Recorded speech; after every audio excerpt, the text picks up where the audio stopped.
The playoffs and the Carolina Panthers are not two things that have gone together over the last 5, 6, 7 years, but we are here today to give you a path for the Carolina Panthers to make the playoffs. Let's dive in.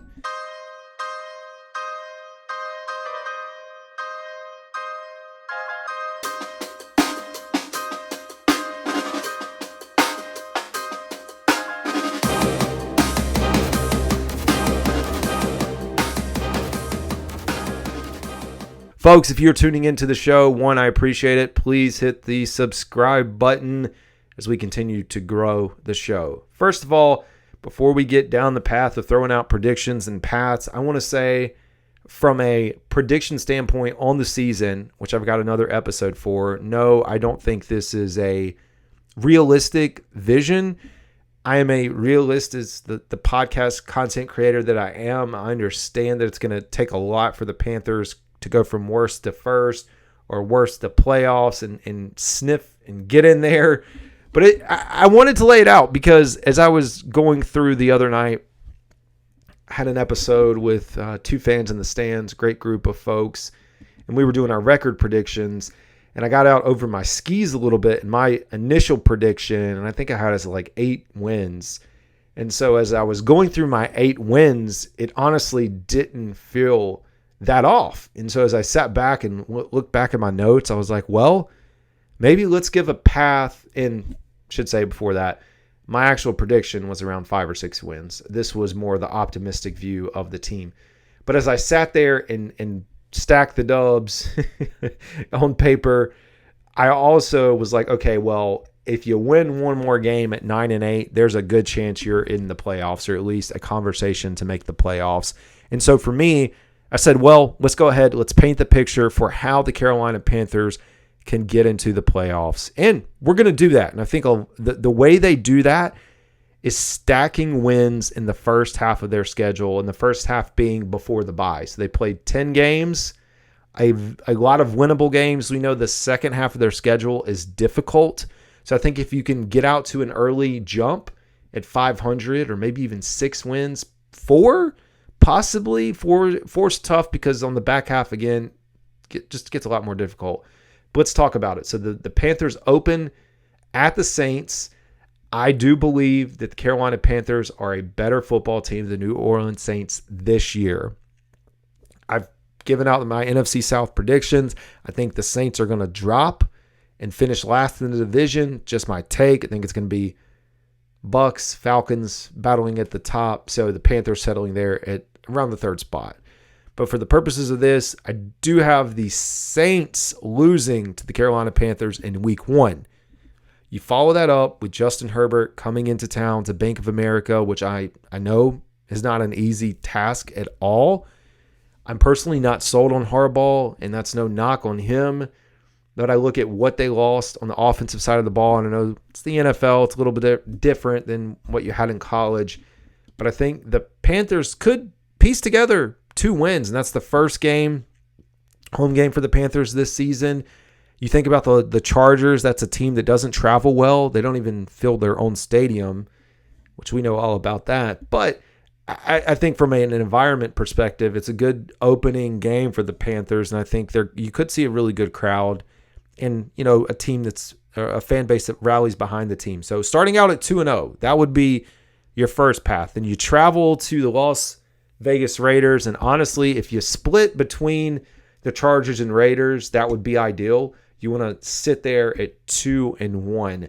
But for the purposes of us getting the Panthers to the playoffs, we are going to have them traveling to Las Vegas against the Raiders and losing. So they start out at 2-1. I think it is going to be a difficult task, although if you wanted to flip it, like I said, I think the Panthers had Gardner Minshew's number last year. And so I am confident in, hey, possibly if you want to pick between quarterbacks, they'd have a better chance to get the Raiders. But 2-1 through 3 games. You come back and you face the Cincinnati Bengals. Hopefully, I mean, seriously, for the sake of the NFL, Joe Burrow is back to himself and his winning ways. And we see Cincinnati as a better football team this year. I think it's good for the sport. So for me, as I give out my prediction, I'm going to bank on that. We know weird things happen in the league. How healthy is going to be Joe Burrow? What does that risk look like? look like. Not risk, but hey, it is a risk.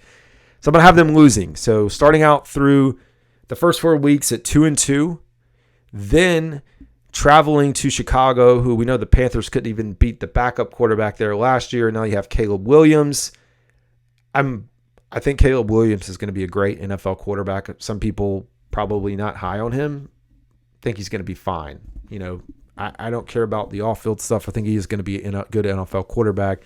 Panthers have to win this game. It's a new rivalry that's been formed since this trade happened and all the pieces that have fallen since then. So for me, Panthers need to win this game, puts them at 3-2. Then you travel back home against the Atlanta Falcons. I think by this point, the Atlanta Falcons should be clicking on all cylinders if they are who we think they are. Makes it a difficult game for the Panthers, and we chalk up a loss. Although, you know what? Falcons and Panthers have split over the last 4 years. So maybe we pick one up at the end of the season, right? Washington. You have the Washington Commanders, who another rookie quarterback. So you go from the Falcons to 2 rookie quarterbacks in back-to-back weeks. Against Washington, I do think the Panthers can take care of business here. So it puts you at another win. And then the Denver Broncos, another rookie quarterback, Bo Nix, Sean Payton. I am not buying into any of that. We've seen it. I think his ship has sailed. This is him grasping at straws, hoping that this thing pans out. So a win there. I know it's difficult to really take and sweep your division opponents, at least for the Panthers. So then you have the Saints traveling to Bank of America Stadium, and we'll put that as an L. So that puts us at 5-4, heading over to Germany for Week 10. In Week 10, travel to Germany, face the Giants. I'm not worried about the Giants and Daniel Jones. I'm going to put the Panthers at 6-4, taking the win there, and then you go into your bye. So at 6-4, you 10 games through the season, have 7 to go. You'd really be trying to get about 3 wins on the back half of the schedule, which I think you can do. There's some winnable games as we get in here. Again, this is the path to the playoffs, so we've got to, extend some things out a little bit here to get there. So you come out of the bye, you have the Chiefs. I mean, if you knock off the Chiefs, that's great, but for the purposes of us moving through this, nah. Right now, I'm going to say that the Panthers take that loss, even though it's a home game and they're coming off the bye. It's going to be too tough. So 6-5. You have the Bucs, and I do think the Panthers and Bucs will split. It's just a matter of, in my mind, this first game is either going to be Dave Canales knows Todd Bowles' defense so well, or Todd Bowles knows Dave Canales' offense so well. One or the other is going to happen in this series. And I think for this one, at least for the purposes of, again, chalking this thing up, we're going to have us taking that first game. So it gets another win in the column. So 7-5? And then the Philadelphia Eagles. I think the Philadelphia Eagles are going to be on a downward spiral. Maybe they've even fired their head coach at this point in the season. So again, moving that up as a win. Again, we're trying to get into the playoffs, 6-7. So that's 8-5. Can you imagine if I did that right? 8-5. You follow that up with the Cowboys. Cowboys traveling to Bank of America Stadium. Always a tough game. They always travel well. I think for the purposes of this, hey, Cowboys take an L. You could convince me, possibly, that if the Cowboys are not doing well this year, that maybe we flip these two. So if you can split between the Eagles and Cowboys, getting you to 8 wins, you're in fantastic shape. But we'll take the loss to the Cowboys. In reality, you could probably lose to, I don't like it, you could lose to the Eagles and Cowboys and then try to win out. It's a little more difficult, so I'm going to take the win earlier. Arizona Cardinals, very winnable game. Panthers have dominated them in recent memory. I think Kyler Murray is going to be better this year. I think their team is going to be better. So I'm actually going to put a loss on the calendar. So that's two in a row the Panthers lose. I split the Bucs series, as you remember. So we've got a loss there, and I think the Bucs are going to be battling for the division title at this moment. So that would put us at 8-8 heading into the final game. So 8-8, 500, verge of the playoffs.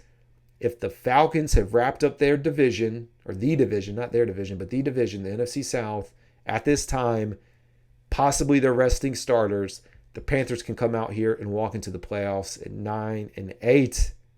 Man, wouldn't that be great to see the Carolina Panthers in the playoffs for a change? So that is my path to the playoffs for the Carolina Panthers. You know, we'll be tracking all Panthers news and games as we go through the season, but would love to hear your path to the playoffs if you think it's a little bit differently.